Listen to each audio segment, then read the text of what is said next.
Good morning. This morning I want to talk about the second movement of the spiritual life, which is moving from hostility to hospitality. The first movement was from loneliness to solitude. And I bet you during this pandemic, we've had ample opportunity to experience that loneliness. And in spite of the pain we all have gone through, I hope that we are feeling more at home within ourselves.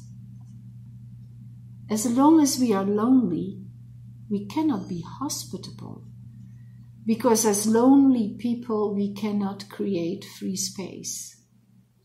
Our own need to still our inner cravings of loneliness makes us cling to others instead of creating space for others. Reaching out to our innermost being can lead to reaching out to the many strangers whom we meet on our way through life. The more we learn about the world around us, the more our society seems to be increasingly full of fearful, defensive, aggressive people, anxiously clinging to their property and inclined to look at their surrounding world with suspicion, always expecting an enemy to suddenly appear, intrude, and do harm. So how then do we move from a hostile world to a hospitable world? The Bible tells us that hospitality is a fruit of the Spirit, and it goes further than inviting a stranger into our homes. And to fully appreciate what hospitality means, we possibly have to become a stranger ourselves. And moving to Mexico has made us aware of that already a little bit. Henry Nouwen is showing us that hospitality is a fundamental attitude toward our fellow human being, which can be expressed in a great variety of ways.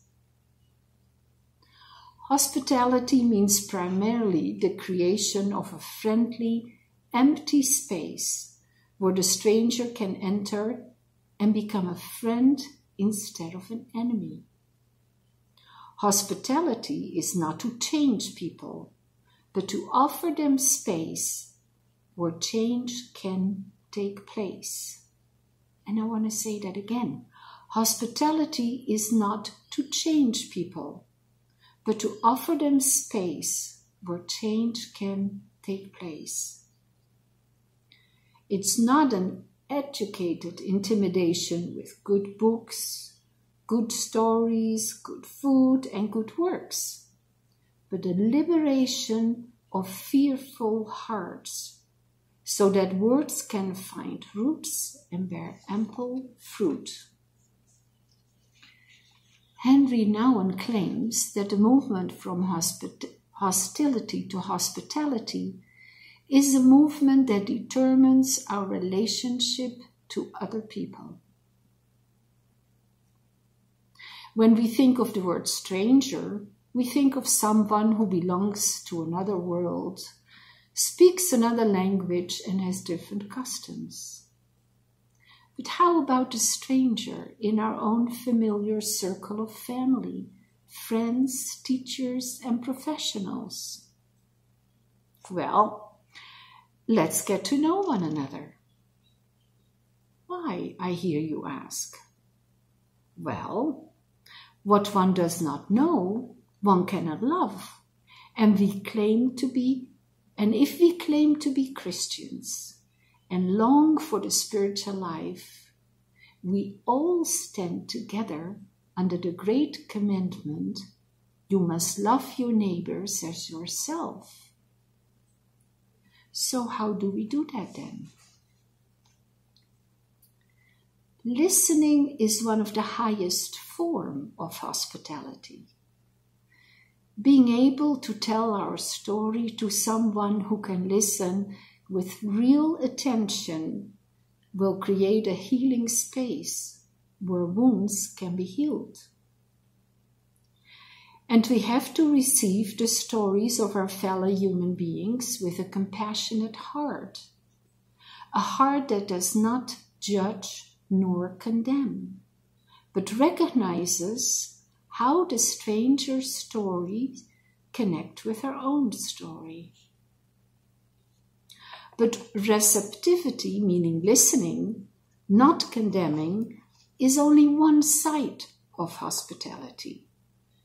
The other side, equally important, is confrontation. Because space can only be a welcoming space where there are clear boundaries. And boundaries are limits between which we define our own position. We are not hospitable when we leave our house to strangers and let them use them any way they want. An empty house is not a hospitable house. No real dialogue is possible between somebody and nobody. In other words, we should not hide ourselves behind neutrality, but show our ideas, opinions, and lifestyle clearly and distinctly. This way, we can challenge strangers to become aware of their own position and to explore it critically. So what makes a good host? You'll be surprised. Poverty of mind and poverty of heart make a good host. When our mind is filled with ideas, concepts, opinions, and convictions, we cannot be a good host. It is not difficult to see how those who know it all can kill a conversation and prevent an interchange of ideas. When our heart is filled with prejudices, worries, jealousies, there is little room for a stranger.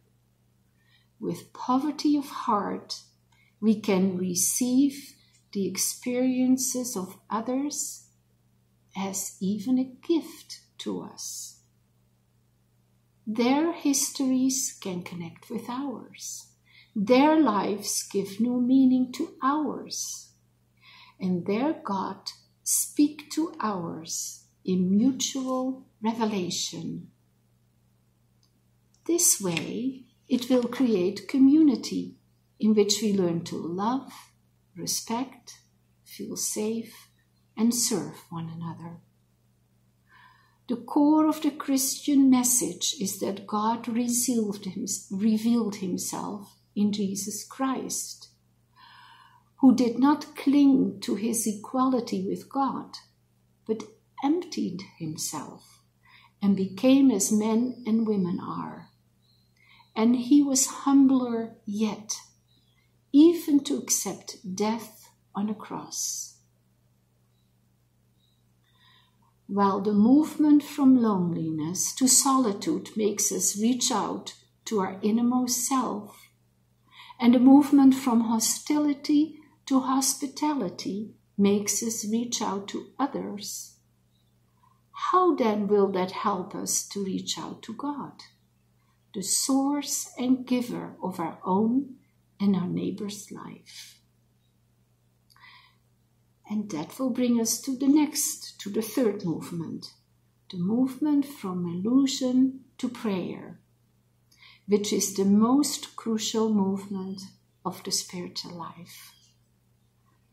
I pray that these musings will bless you and bring you joy, faith, and hope into your lives.